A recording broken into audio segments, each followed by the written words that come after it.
So we're finally here, the final top 10 video game soundtracks, and this one is the 90s.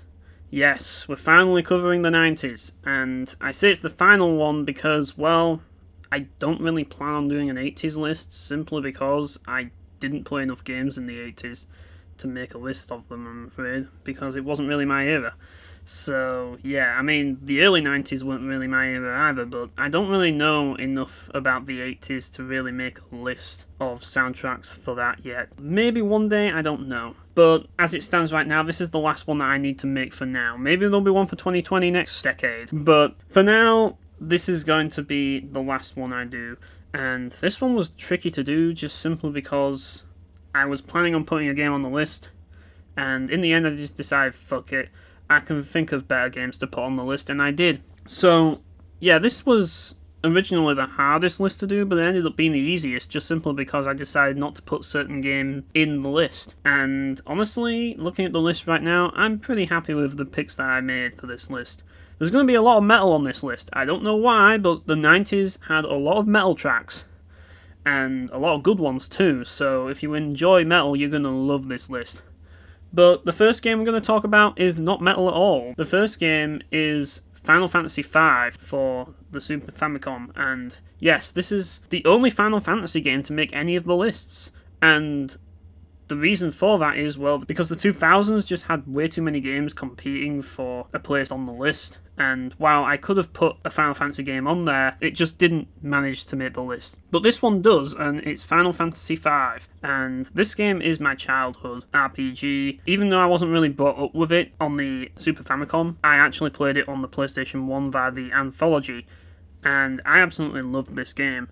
And I still consider it to be my favourite Final Fantasy game, and it's probably the only Final Fantasy game I will ever consider returning to, because I really lost interest in that series a long time ago. But there's something about 5 that just stands out as being the definitive JRPG for the 4th console generation, in my opinion, and definitely stands out as being one of my favourite 90s JRPGs, for sure.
next we have our first Motoi Sakuraba game, Tales of Fantasia. This is arguably one of the most important Motoi Sakuraba soundtracks out there because it's sort of the soundtrack that puts him on the map in regards to JRPG classics, because this game inspired a whole bunch of games, and you're going to be seeing some of them on this list besides this one. But without this soundtrack, I don't think the other soundtracks would have been a thing because, well, this game is responsible for a lot of games. Let's put it that way.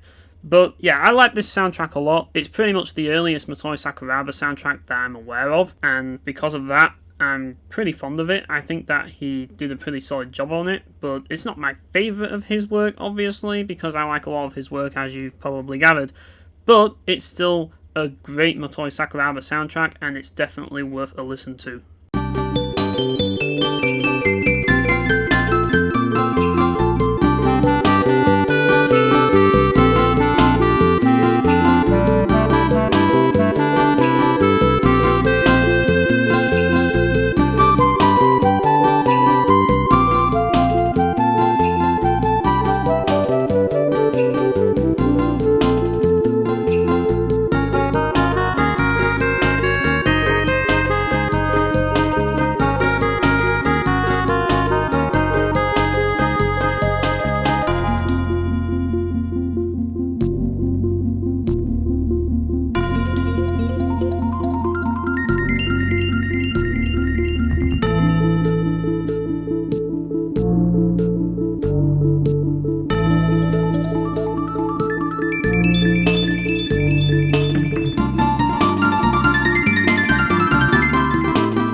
Remember when I said that Tales of Phantasia was an important game?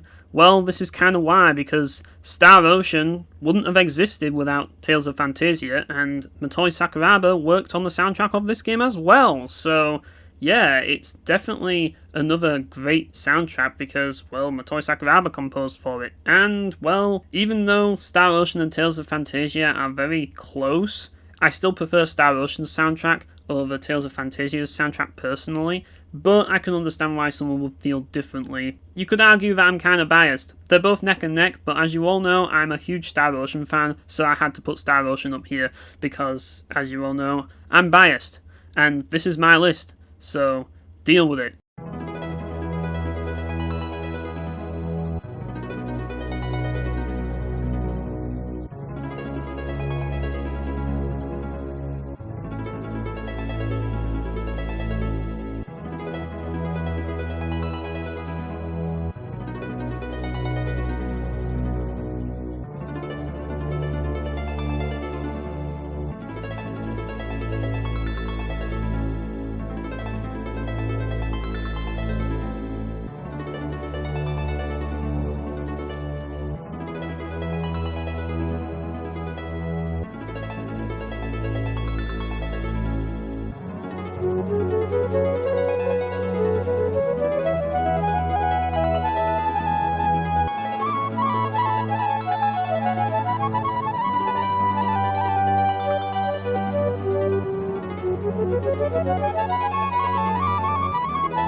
It's finally time for some metal, and where better to start than F-Zero X.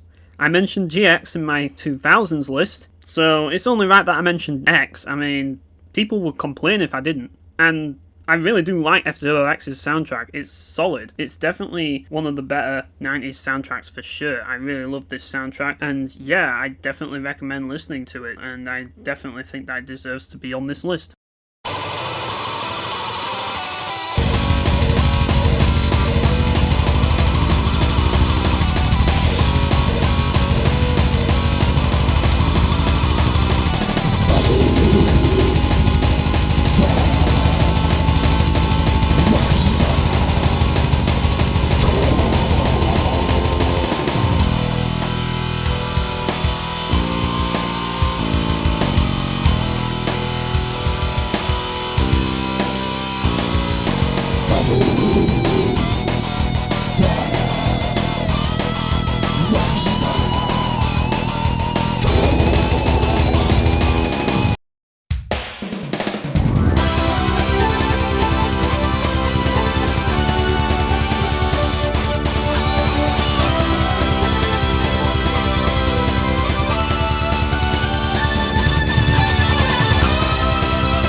Okay, the next game needs no explanation. It's called Lords of Thunder. That should tell you everything you need to know. It's a metal game with a metal soundtrack and everything about it is metal. And it definitely doesn't disappoint. It's got a pretty solid metal soundtrack, and a lot of people say that the Mega CD version is better.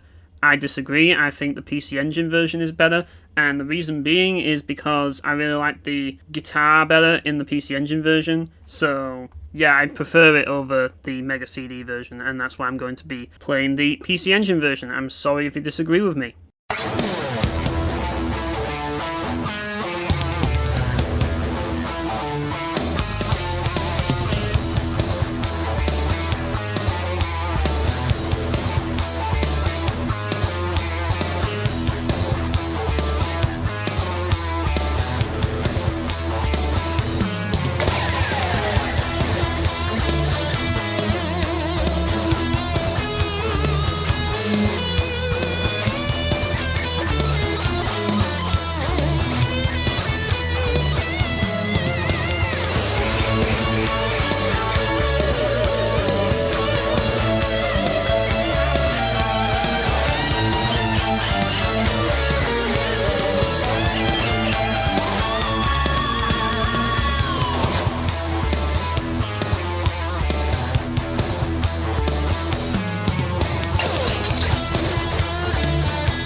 You guys honestly thought that I put Lords of Thunder as my favourite metal soundtrack in the 90s? Really now? Have you not heard of Descent 2's incredible soundtrack? Yeah, this soundtrack is underrated, and more people need to listen to it, because this soundtrack is amazing. It's just absolutely amazing. It's metal as fuck, but it's also got a bit of techno in it, so it's the perfect combination for me, and that instantly makes it better than Lords of Thunder, because having both metal and techno in one soundtrack is just too good.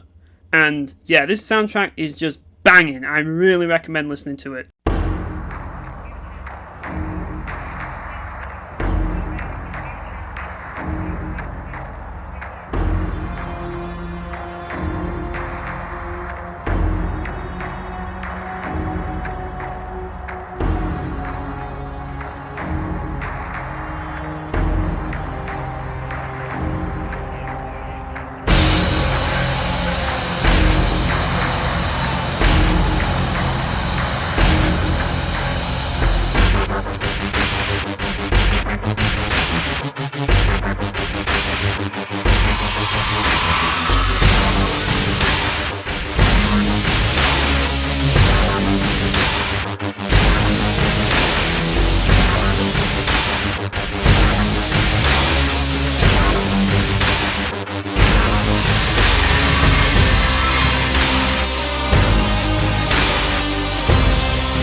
Up next we have Castlevania Symphony of the Night. Now, it was really hard to decide which Castlevania game for this era I would put on the list, but Symphony of the Night wins because the soundtrack of this game is just sublime. And while the other games that released in the 90s in the Castlevania series are also great for music, I just think this one tops them all personally, but it's very close. This one is very close with Rondo for being my favourite, but this one made the list.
Up next we have yet another Motoi Sakuraba soundtrack, Valkyrie Profile, and I have a lot to say about this soundtrack, oh I do. Now, as you all know, Valkyrie Profile 2 is not only my favourite game of all time, but it also has my favourite soundtrack of all time. Valkyrie Profile has a solid soundtrack as well, but for different reasons. Valkyrie Profile's soundtrack is very fast-paced and energetic. There's a sense of urgency about it, and this sense of urgency is a big part of the game's narrative because of the fact that there's a time limit, because the world's on the brink of annihilation, and you really have to get things done quickly. The game really emphasizes this with the soundtrack. The music in the dungeons kind of gives you that final dungeon feel, if that makes sense. And that's kind of what I like about this game's soundtrack. Valkyrie Profile 2's soundtrack is still my favourite though, for a different reason. The soundtracks are not comparable in the slightest. They both excel in different things, and while Valkyrie Profile 2 does have one song in the game that kind of pays homage to this game, most of the soundtrack is very serene and atmospheric, and it kind of like builds an emotional connection to the narrative. And yeah, there's a lot more variety in music in that game. Yeah, that game is a different ball game, so it's very hard to compare the two. They both excel in different ways.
Okay, this was a very close top 2. Very close. And I mean very close.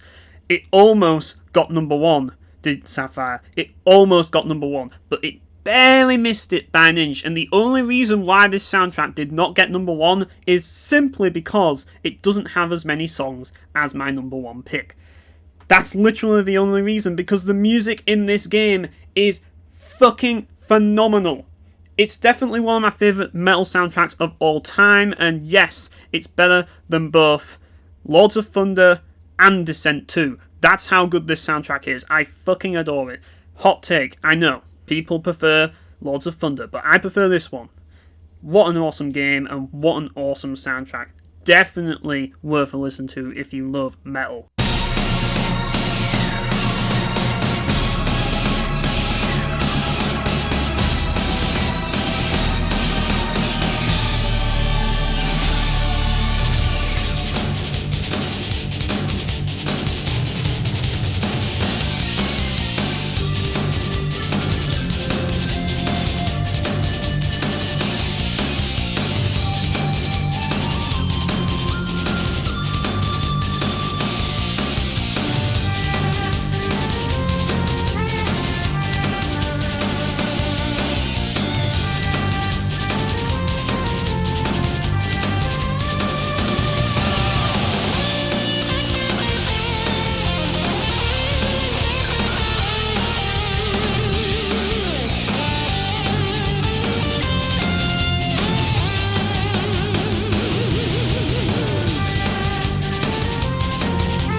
And finally, my number one pick has to go to Ryo Yonemitsu's final Ys game arrangement.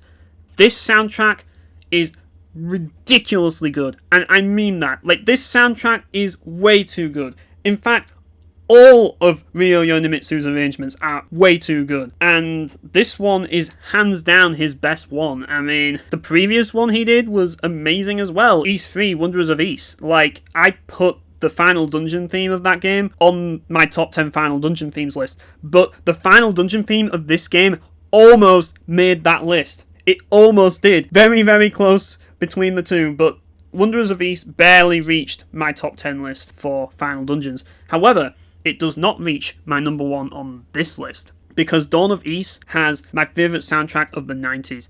What a soundtrack! There's so much more variety than just metal, and that's another reason why I put it higher than Sapphire, because obviously everyone has different tastes in music, and there's definitely metal in this game, and it's solid metal for sure, but there's other tracks as well, so yeah, if you want more than just metal, this soundtrack will definitely deliver, especially if you like saxophone, because, well, the saxophone in this game's soundtrack is on cocaine.